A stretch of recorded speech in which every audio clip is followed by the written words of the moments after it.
Paz do Senhor, meus irmãos, bom dia. Hoje falaremos acerca de Gênesis capítulo 4. O caso de Caim e Abel, o famoso caso de fratricídio, onde Caim mata Abel, seu irmão, por inveja e ciúme do seu sacrifício, a sua oferta ter sido aceita por Deus, enquanto a dele próprio não. Vamos observar aqui, ponto a ponto, os casos que nos chamam a atenção e o que a gente pode aprender dessa terrível história. Vamos lá, primeiramente, a Bíblia diz que Eva, quando deu à luz a Caim, disse: alcancei do Senhor um varão. Então, o primeiro ponto que eu gostaria de destacar, quando ela diz aceitei do Senhor um varão, dá a entender, eles tinham já desde aquele tempo uma importância muito grande, eles davam uma importância muito grande em ter filhos homens, por diversos sentidos. O homem ele tinha mais força, mais poder de caça, de descendência. Embora ele, no caso, teria sido o primeiro filho, talvez ela já tivesse essa ideia de descendência, de supremacia masculina devido aos fatores físicos, e tudo que podia se fazer, e também por Deus ter dado a Adão a liderança e não a Eva. Talvez isso pressupôs que todos os homens dali em diante seriam os líderes de suas famílias. Mas enfim, o nome Caim tem gerado muita disputa acerca do significado desse nome. Algumas pessoas acreditam que se quer dizer lança no original, ou metal, espada, algo assim desse tipo, o que, na minha opinião, não faria muita lógica se fosse assim, algo relacionado a metal, porque naquele tempo eles ainda não tinham domínio do metal, pelo menos não há nenhuma informação a esse respeito. Lança, poderia haver lanças de madeira, então até poderia ser. Mas uma outra tradução que é muito aceita também, particularmente é a que eu acho que faz mais sentido, é a que diz que Caim significa adquirido. Portanto, isso seria assim, alusão por ela, ela disse que com a ajuda do Senhor adquiria um varão, então Caim significaria adquirido. Daí a importância que Caim tivera de seus pais. Então logo aí a gente aprende que muitas das vezes, mesmo uma pessoa que teria tudo para ser uma pessoa satisfeita, realizada, tranquila, às vezes não se sente suficiente. A sua ganância e a sua inveja o leva à destruição, mesmo ela possuindo atributos que coloquem ela em destaque. Ela não se sente realizada com isso, não se sente satisfeita. Então, irmãos, nós devemos ter cuidado, porque às vezes Deus nos dá dádivas e nós não estamos nos sentindo satisfeitos com aquilo. Não que você não deva querer buscar crescimento ou buscar o melhor, mas cuidado para que essa busca não se torne uma paranoia e corrompa o seu coração. Caim, como primogênito, como o irmão mais velho, ele já teria alguns benefícios e provavelmente ele era muito amado por seus pais, entendeu? Então não havia motivo para ele invejar seu irmão. Mais à frente nós vamos ver outros argumentos a respeito disso. Vamos lá, ela deu à luz a mais um filho que foi Abel, que foi pastor de ovelhas. O nome Abel tem também vários possíveis significados, entre sopro, fumaça, filho, enfim, coisas assim, possíveis significados, uns talvez assim que indiquem sua vida passageira, que já poderiam talvez estar indicando, talvez inconscientemente, Eva não tinha consciência disso, mas Deus então, a teria instruído a botar um nome já prevendo o que aconteceria com ele.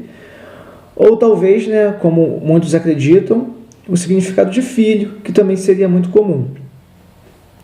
E aconteceu o quê? Caim e Abel foram apresentar ofertas ao Senhor, e a Bíblia nos diz que Caim é da lavrador e ele levou do fruto da terra. Porém, Abel era pastor de ovelhas e levou das partes gordas das primícias das suas crias.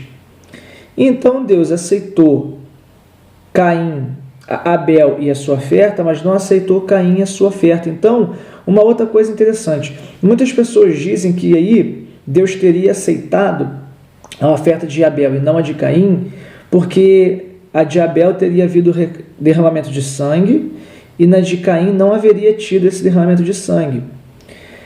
Outros, como eu, acreditam simplesmente o seguinte, porque quando a Bíblia diz Deus aceitou ou atentou para Abel e sua oferta. Ele não fala especificamente da oferta apenas, ele fala da pessoa, daquele que ofertou. Então eu acredito que o problema não foi o que foi ofertado, mas a forma como foi ofertado. Então quando a Bíblia diz, Deus atentou para Abel e a sua oferta, mas para Caim e sua oferta não necessariamente tenha sido, talvez, pelo que foi ofertado, mas sim pela forma como isso foi feito.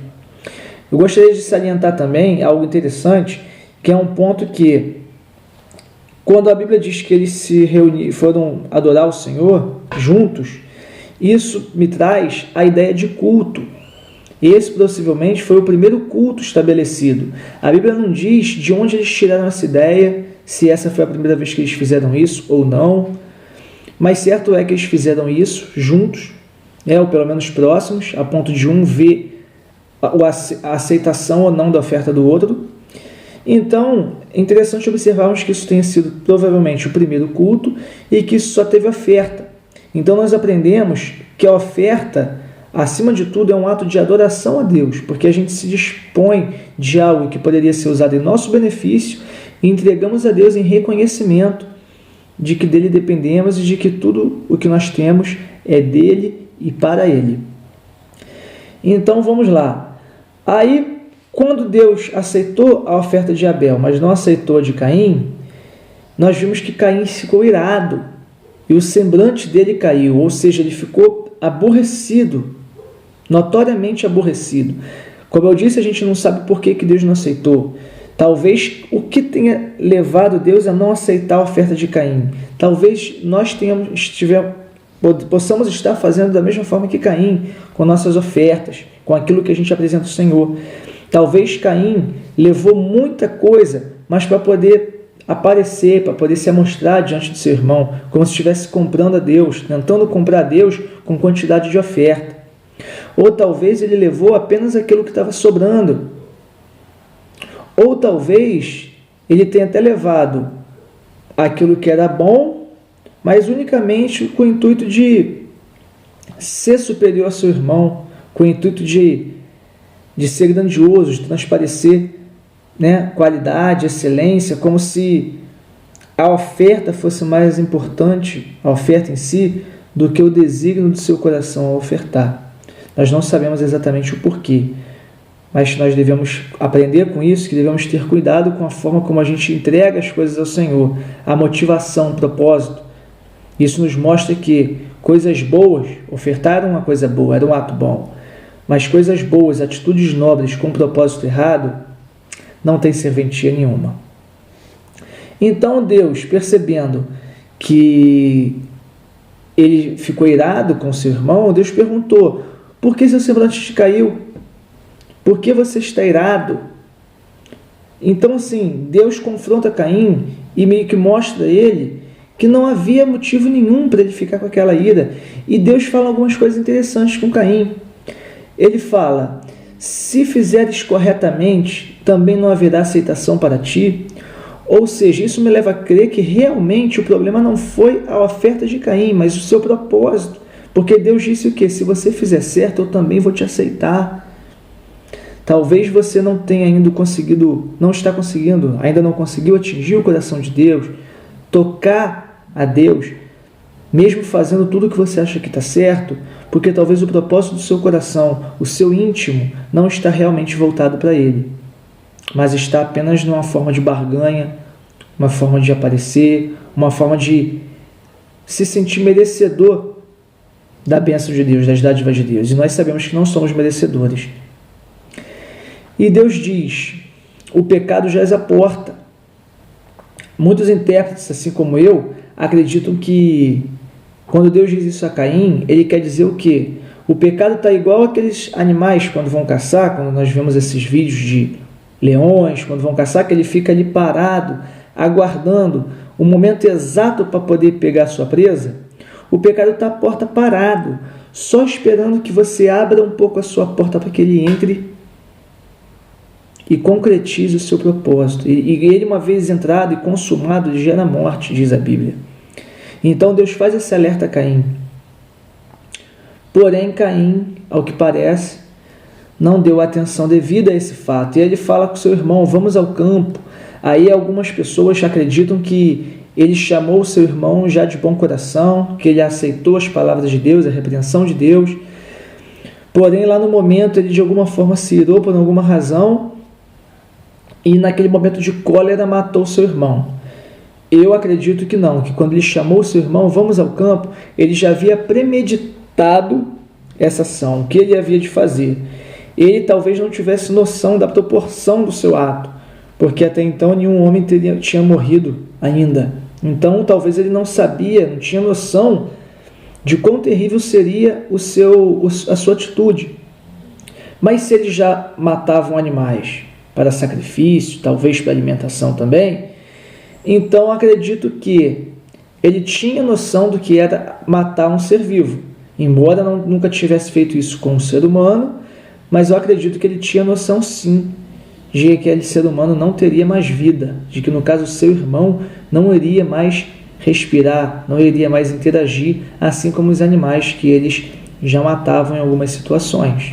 Então eu não acredito na inocência de Caim, de que ele não tinha consciência da grandeza do seu fato. Talvez ele não poderia ter total consciência disso, de como seria, das consequências, de que seu irmão nunca mais voltaria nessa terra, mas inocente ele não era. Isso é a leitura que eu faço desse momento. E após matar, Deus pergunta a Caim, onde está o seu irmão? O que fizeste? Primeiro ele pergunta onde está seu irmão. E Caim, mais uma vez, demonstra o seu caráter rancoroso, cruel, desobediente, mentiroso, qualidades que muitas das vezes a gente identifica, às vezes a gente pode estar agindo de igual forma e muitas das vezes a gente não se dá conta. Ao perceber uma dessas atitudes, um desses sentimentos no seu coração, peça a Deus que tire isso do seu coração e que te purifique de toda iniquidade. Caim, sem demonstrar remorso nenhum, falou, por acaso sou eu tutor do meu irmão? Ele ainda foi, como dizer assim, mal criado para com Deus. Não demonstrou temor nenhum. Porém, Deus muitas das vezes nos questiona e faz perguntas a nós. Ele nos questiona de forma a nos levar à reflexão. E Deus perguntou, o que fizeste? E Deus fala de uma forma com Caim, de forma que ele começa a trazer à consciência a proporção daquele ato terrível que ele tinha cometido. E Deus fala, o sangue de Abel clama a mim desde o solo. Algumas tradições dizem que Caim, depois de matar Abel, não sabia o que fazer com o corpo, ficou vagando, carregando o corpo nas costas, até que ele viu um pássaro enterrar outro pássaro, e aí ele teve a ideia de enterrar seu irmão. Se realmente foi assim, nós não sabemos, a Bíblia nos relata, mas certo é que provavelmente quando Deus fala que o sangue de Abel clama a mim, isso provavelmente, na minha opinião, trata-se apenas de uma figura de linguagem para dizer que, eu sei o que aconteceu e esse ato, essa atitude está me clamando a mim por vingança, por justiça. Esse ato não pode ficar impune. Muitas pessoas acreditam que o sangue seja a descendência de Abel. Embora a Bíblia não cite nenhum descendente de Abel, é provável que ele tivesse filhas mulheres. E essas, na maioria das vezes, não eram citadas. Então, elas talvez tivessem consciência do que provavelmente teria acontecido, estivessem clamando a Deus, ou talvez até mesmo a alma de Abel. Lá na frente nós vimos, quando Deus fala a questão da carne com sangue, na Bíblia diz o sangue, isso é, a alma, se refere ao sangue como alma. Então há pessoas que identificam esse sangue como a alma de Caim, que ao sair do corpo e ir a Deus, clama a ele por vingança, por justiça. Mas certo é que aqui o mais importante é notarmos que Deus, em sua onisciência, tem ciência daquilo que aconteceu, tem consciência daquilo que Caim tinha feito e cobra ele. Às vezes Deus está cobrando a você, está te indagando o que fizeste. E ele fala isso não no intuito de te acusar, mas no intuito de trazer em você uma reflexão que te leve ao arrependimento. E Caim caiu na sua consciência e fala, o que eu fiz? O meu pecado é maior do que eu possa ser perdoado. E Caim começa a declarar um monte de sentenças acerca de si mesmo. Mas aqui, ao que parece, muito mais movido por medo, por remorso do que arrependimento. Cuidado com seus sentimentos. Peça a Deus que gere no seu coração um arrependimento genuíno, que esse sim traz perdão de Deus, esse sim alcança a misericórdia do Senhor. E aí Deus amaldiçoa Caim, diz que você será vagabundo sobre a terra. Vagabundo não quer dizer ladrão. Vagabundo, esse sufixo undo, bundo, quer dizer a pessoa que pratica. Vagabundo é quem pratica o ato de vagar. Moribundo é quem está morrendo. Meditabundo é quem medita. Entendeu? Então vagabundo é quem vaga. Então Deus falou, você vai vagar errante, você vai ficar sem um paradeiro fixo. E aí Caim fala, quem me encontrar vai me matar. Quem poderia matá-lo? Provavelmente descendentes de Abel. Mas se Abel só tivesse filhas mulheres, talvez seus maridos ou outras pessoas que viessem a encontrá-lo, a conhecer sua história, talvez outras, né, as famílias que viessem a se formar depois, ou talvez até o seu pai, Adão, né, chateado por aquilo que havia acontecido. Mas certo é que Deus botou uma marca em Caim. Muito se especula acerca dessa marca. Alguns acreditam que ele foi o primeiro negro da história, outros acreditam que ele foi oriental, outros acreditam que ele foi o primeiro vampiro. Mas tudo isso é especulação e não tem como a gente saber. Mas certo é que essa marca não foi para amaldiçoar, teoricamente não foi uma maldição.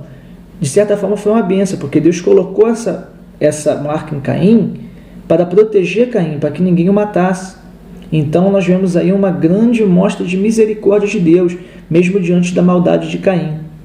O que foi essa marca nós não sabemos, mas certo é que ela foi uma proteção divina a Caim. Deus coloca essa marca e manda ele embora para a terra de Nod. Então nós aqui vemos o que? Separação. O pecado, além de consequências terríveis, nos traz marcas e, acima de tudo, traz separação. Separação, às vezes, da sociedade, às vezes da nossa família, das pessoas que nós amamos e, acima de tudo, separação de Deus. Então, irmão, muito cuidado com suas atitudes. Não haja na ira, nunca tome uma atitude no calor do momento. Peça sempre a Deus refrigério e temperança e, acima de tudo, amor. Porque quem tem amor resolve qualquer situação, na paz de Deus, na conversa. Amém, irmãos? Que você possa refletir. Tenha cuidado com seus atos, que essa palavra toque o seu coração. Em nome de Jesus, eu te agradeço. No próximo vídeo nós vamos falar sobre a descendência de Caim.